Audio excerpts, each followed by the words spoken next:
짠돌이 만수르의 짠만입니다. 부천 중동에서 장사하고 있는데요.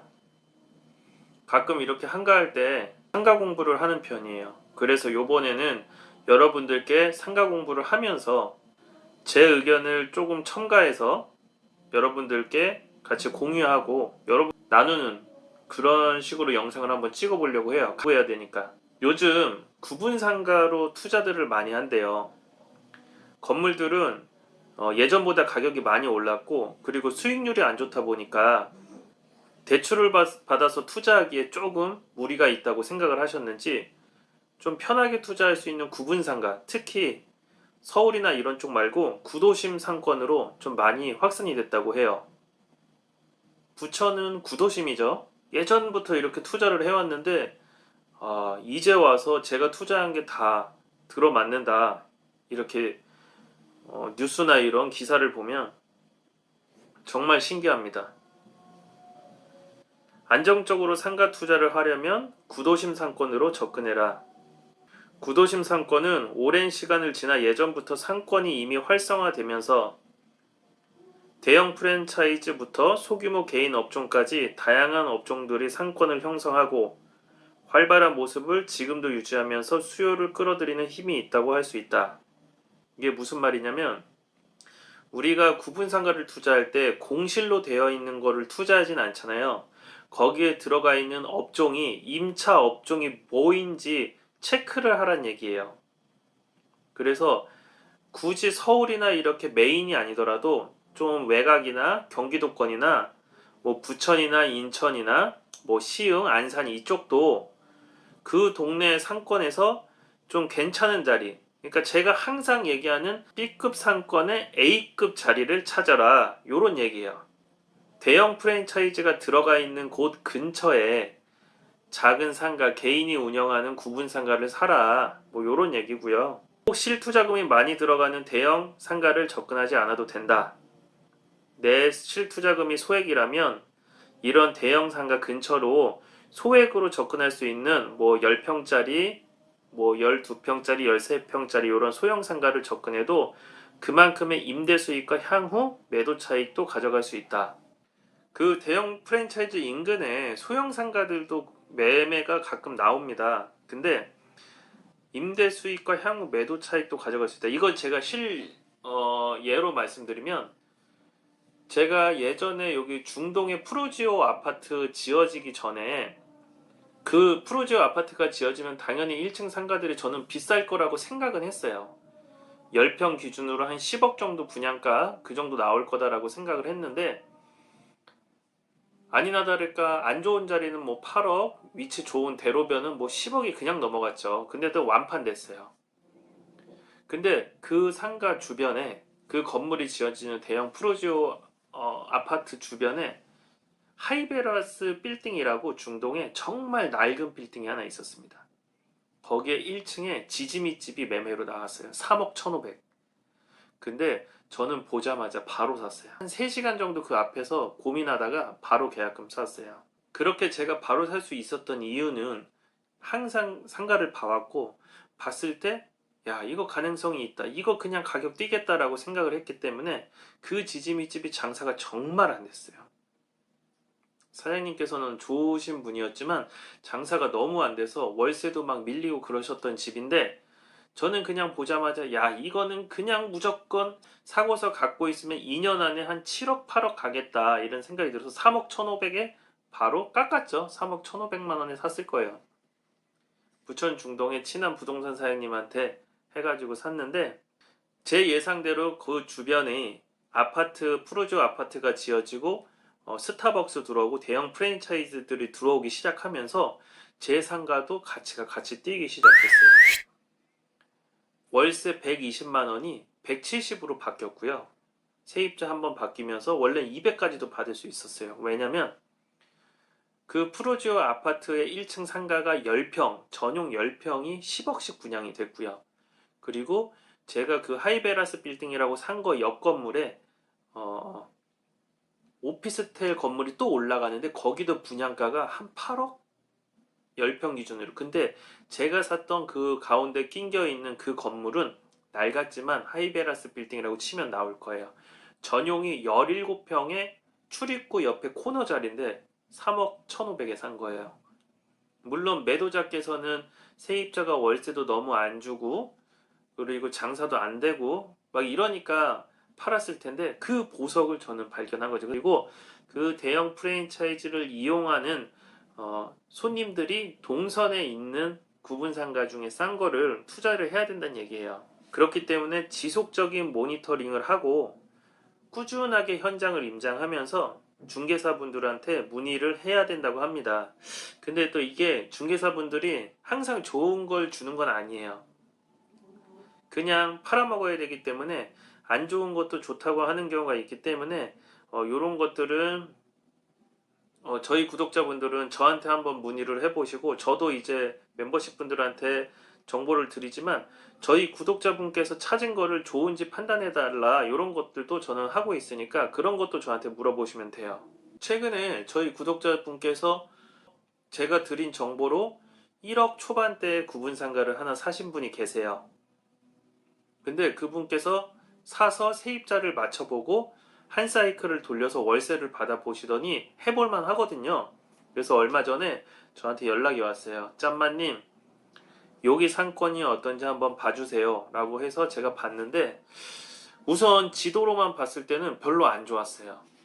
근데 매매가가 워낙 쌌어요. 1억 4백인데 안 좋았는데 전화를 했더니 계약금을 100만 원을 넣으셨다고 하더라고요. 그러면 둘 중에 하나예요. 100만 원을 포기하던가 그냥 가던가. 그래서 제가 제 멤버십 회원이랑 뭐 사지 마라 하기도 그렇고 왜냐하면 저희 가족이 샀다고 100만 원을 넣었다고 하면 100만 원 아까운 돈이잖아요.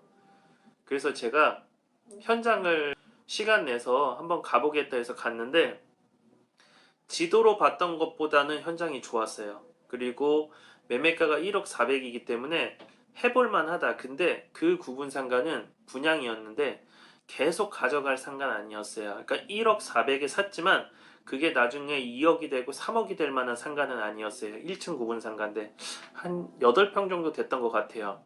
그러면 여기서 관건은 뭐냐면 세입자를 어떤 세입자를 넣느냐에 따라서 이 1억 4백이 1억 3천이 될지 4천이 될지 5천이 될지 딱 여기까지예요.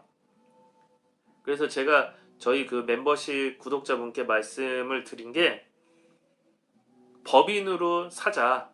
법인으로 사서 세입자를 맞추자마자 팔자. 그래서 시세 차익을 1억 4백이니까 한 1억 4천에서 1억 5천 사이에 내놔서 조금 깎아줘가지고 한 1억 3, 4천 사이에만 계약이 되면 뭐 한두 달 안에 한 3천만 원 정도의 수익을 볼 수 있다라고 저는 판단이 들었어요. 근데 여기서 중요한 점은 세입자를 잘 넣어야 돼요. 세입자를 잘 넣으면 괜찮은 상가가 될 수 있는 자리였어요. 그래서 그렇게 조언을 해드렸고 나중에 세입자 구할 때도 저랑 얘기하면서 요 세입자를 넣을지 저 세입자를 넣을지 요런 거를 같이 판단해 가지고 진행하기로 했으니까 아무튼 그런 것들도 잘 체크를 하셔야 돼요.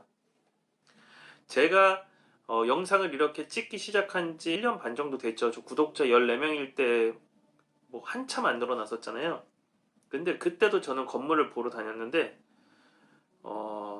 불과 1년 반 사이에 23억이던 건물이 지금 37억 정도에 나와요.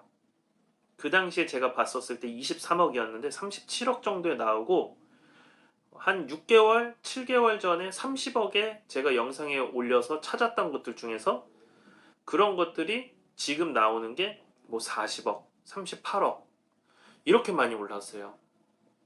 그래서 아마 저 멤버십 분들 중에서 혹은 일반 구독자분들 중에서 제가 추천해줬던 건물들 사신 분들은 지금 다 돈 벌었어요.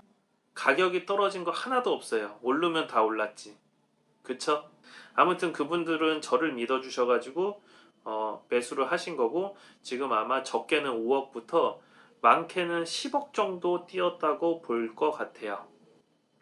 근데 그렇게 많이 올랐기 때문에 지금 기존에 이제 투자하려고 돈을 모으시던 분들이 못 보는 거예요. 너무 올랐잖아요. 5억, 10억만 올랐어도 그 돈이 얼마예요? 불과 1년 사이에. 그리고 대출 이자도 이제는 4%대예요. 원래는 3% 초반부터 시작했는데 지금은 4% 초반부터 시작해요. 그 1% 차이가 1억이면 엄청 크죠. 근데 1억만 대출 받나요? 우리가 받을 때 보통 건물 살려면 한 10억 정도는 대출을 받잖아요. 그래서 이자의 부담이 커졌다. 근데 구분상가 같은 경우에는 상권만 잘 보면 월세를 세입자가 바뀔 때 한번 올릴 수 있어요. 근데 건물은 올리기가 쉽지 않아요. 왜냐면 건물에 다 같이 세입자가 있기 때문에 세입자 모임도 있고, A를 월세를 올렸는데 B를 안 올릴 수는 없는 거고 형평성이 어긋나기 때문에 그래서 보통은 건물주들이 다 안 올리죠. 보통은. 올리더라도 세입자가 바뀔 때 올리고 전체적으로 올리기가 상당히 힘들어요. 아무튼. 그리고 구분 상가는 우리가 콕 집어서 1층만 사거나 이러잖아요. 근데 건물 같은 경우에 통으로 지하부터 4층까지 사기 때문에 1층은 예를 들어서 목이 좋기 때문에 한 뭐 5% 정도 올릴 수 있다고 치지만 2층하고 3층하고 4층하고 이런 데는 목 좋은 자리가 아닌 이상은 세입자가 갑이에요. 나간다 그러면 공실 나거든요. 그래서 월세를 올릴 수가 없어요. 이런 거를 비교를 했을 때 지금은 상대적으로 부담이 적은 구분상가 쪽으로 사람들이 눈을 많이 돌리고 있다. 이 코로나 기간에 못 버티신 분도 있고 버티신 분도 있고 그냥 월세 안 주고 끝까지 그냥 장사하신 분도 계시고 여러 종류의 이제 세입자분들이 계시죠. 저도 이제 상가를 좀 많이 갖고 있다 보니까 뭐 어떤 분은 월세 8개월 거의 뭐 1년 가까이 밀리신 분도 계시고 혹은 어떤 분은 업종에 따라서 아예 안 밀리신 분도 계시고 그리고 제가 지금 여기 장사하고 있는 자리처럼 여기는 이제 유흥업소예요. 예전에 바는 실제로 제가 투자하려고 사서 현재 운영을 하고 있고요.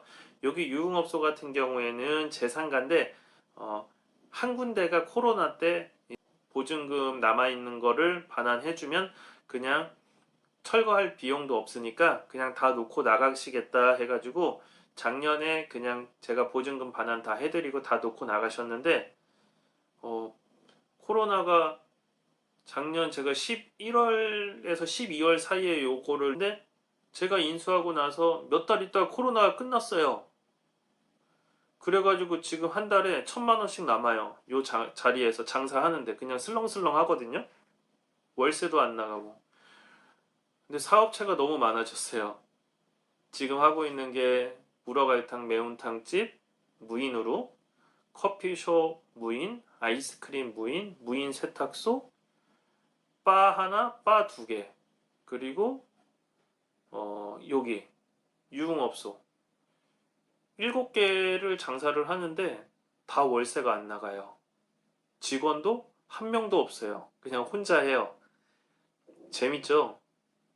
이런 식으로 구분상가를 투자를 해놓으면 물론 공실이 날 수도 있지만 내가 거기에 있는 아이템을 살릴 수만 있다면 월세보다도 높은 수익을 낼 수 있어요. 여기가 원래 월세가 350 정도 나오던 자리인데 지금 제가 운영하면서 바쁘지도 않아요.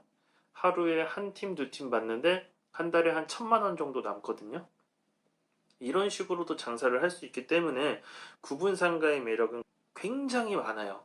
월세를 받을 수도 있고 상권 투자를 잘만 하면 인상도 할 수 있고 나중에 시세 차익도 볼 수 있고 근데 너는 왜 매매를 안 하냐 매도를 안 하냐라고 물어보면 사실 팔고 살 게 없어요. 왜냐면 이것도 많이 올랐기 때문에 저는 그냥 여기서 월세 받는 게 좋고 앞으로 괜찮은 게 나오면 멤버십 분들한테 추천하고 그리고 또 저도 돈이 모이면 하나씩 사서 더 모을 생각이에요. 대신에 요번에는 법인으로 사서 한번 매도도 누군가 팔겠다. 이번에 한 두 달까지는 아니고 한 달 전 영상인데 커피숍 제가 샀잖아요. 3억 천에 굉장히 저렴하게. 제가 샀는데 제가 안 사고 이렇게 영상을 찍은 줄 알고 저희 구독자분들 중에서 4억 5천 정도 주신다고 팔으라고 하신 분이 계세요. 그러면 시세 차익이 얼마예요? 1억 4천만 원 시세 차익이잖아요. 근데 시세가 기간이 있었나요? 만약에 내가 법인으로 샀다고 하면 오늘 사고 내일 팔면 1억 4천 남아요. 거기서 법인세 나가고 1억 이상 가져가요. 무조건. 그래서 한번 법인 투자도 요즘은 공부를 많이 하고 있어가지고 준비를 하고 있어요. 그래서 구분상가는 정말로 매력적이다. 가지고서 이렇게 모으기도 괜찮고, 이렇게 되팔기도 괜찮고, 건물이랑 비교했을 때 공실상가는 조금 저렴해요. 왜냐하면 임대 수익이 없기 때문에 분양 말고 공실 난 거. 근데 그거 저렴하다고 그거 사는 것보다는 맞출 수 있을 것 같죠? 세입자 쉽게. 근데 그렇게 세입자 맞추는 게 쉽진 않아요. 정말 좋은 상권이 아닌 이상. 그렇게 쉽진 않기 때문에 그냥 현재 임차인이 있는 상태의 상가를 조금 비싸더라도 그거를 사서 거기 이제 저평가되어 있는 임차인이 들어가 있는데 저평가되어 있는데 사서 향후 이제 시세 차익을 보던가 아니면은 시세대로 월세를 올려서 수익률을 한 8%에 맞추던가 이런 식으로 접근을 하는 게 맞다고 생각을 합니다. 여러분들은 구분상가를 왜 투자하시나요? 소액으로 투자하기 괜찮고요. 서민들이 투자하기 괜찮고 투자해서 모아만 놓으면 시간도 굉장히 남고요.